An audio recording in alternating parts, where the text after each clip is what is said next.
Lately, I've been making that extra effort to take my leftover hamburgers and make them into something new. So I feel like we've all had extra leftover hamburgers after a cookout, especially in the summer. Let's be honest, reheated hamburgers are just not that good. But you can actually use them to make some really delicious dishes, and that's what I'm gonna show you in today's video. This first recipe is for poor man's meal. All right, I didn't get this on camera because for some reason it didn't record, which is super fun, but I had leftover ears of corn, so I cut them off the cob. I had one chopped onion, and then I diced up a potato from canned potatoes. So yes, you can use canned potatoes, or if you have leftover potatoes, you can use those. You just wouldn't want to like par cook them in the microwave first, or maybe they're already boiled, but you want them to be somewhat cooked.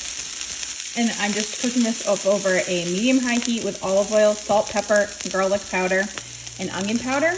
And you just want to cook it until it gets like a little bit crispy on the outside. So probably, this has been about probably 7 minutes, stirring pretty frequently, but you do want to let it sit every couple minutes so that it gets those charred portions. And then I have my piece de resistance, the delicious leftover hamburgers. So we're just going to mash those up using my meat masher right inside of this and heat everything through once those potatoes and those corn are nice and crispy.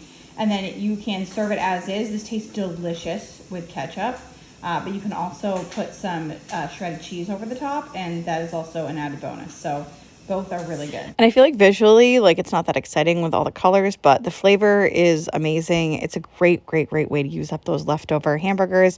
And the family really enjoyed it. It's also a great way to use that leftover corn because this time of year, sometimes you like make too many ears, you know? So it's great to just use fresh corn or frozen or canned. I give it a 10 out of 10. I give it a 10 out of 10. I have some really exciting news for you guys. After sharing my pantry cooking experience on YouTube for the last 4 years, I have finally created a one-stop shop for all of my pantry cooking hacks, tips, tricks, and really my entire system called Pantry Cooking Academy. I have been slowly rolling this out on Instagram and through my email list over the past few weeks, and it is still in the beta testing phase. I am ready to offer it to my YouTube subscribers for just $57 for a lifetime membership. That is the lowest cost you're ever going to see on Pantry Cooking Academy. Within Pantry Cooking Academy, you're gonna find all of my spreadsheet systems. So this goes beyond my grocery budget calculator and just my stick to your budget checklist. Actually walks through every single piece of spreadsheets that I use when I plan my grocery budget week after week and stick to a $600 a month budget for my family of 5. I go deep into the tactics for rollover meals, using your freezer as temporary storage, and then all the other tricks and little things that I do here and there to save money, make sure that our food doesn't get wasted.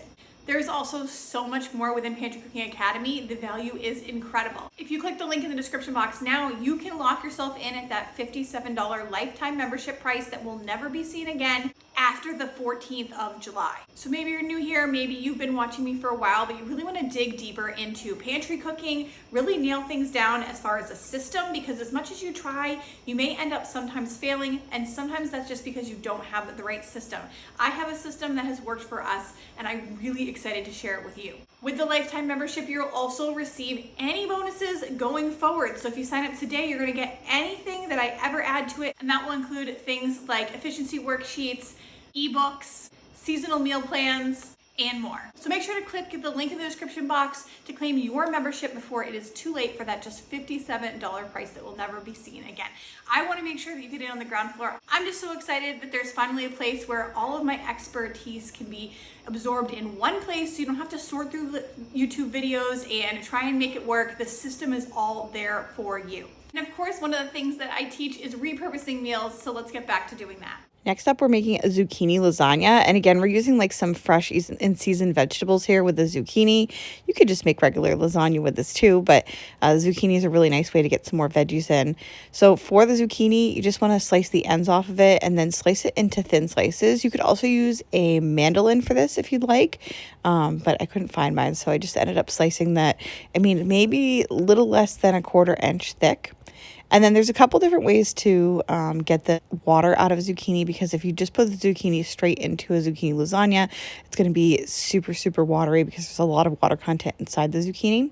So you can actually grill this up if you'd like and cook it down a little bit. You can also cook it in a pan.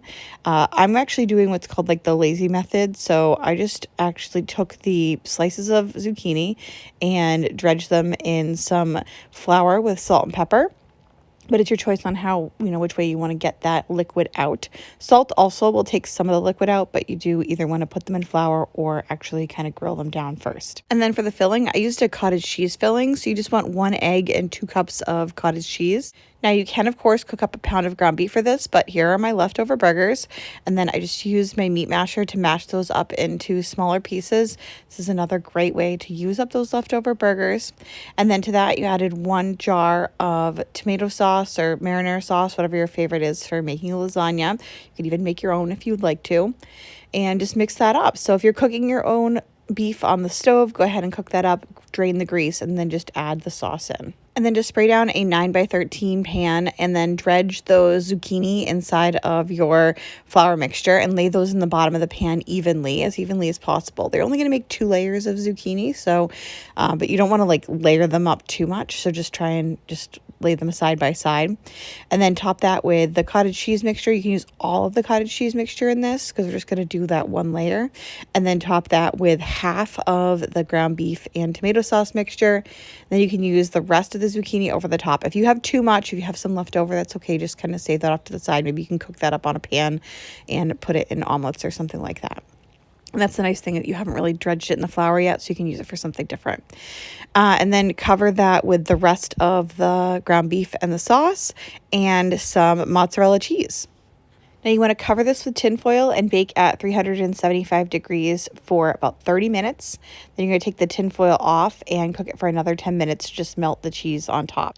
So these meals are great for those leftover hamburgers. They're also great for a pantry challenge.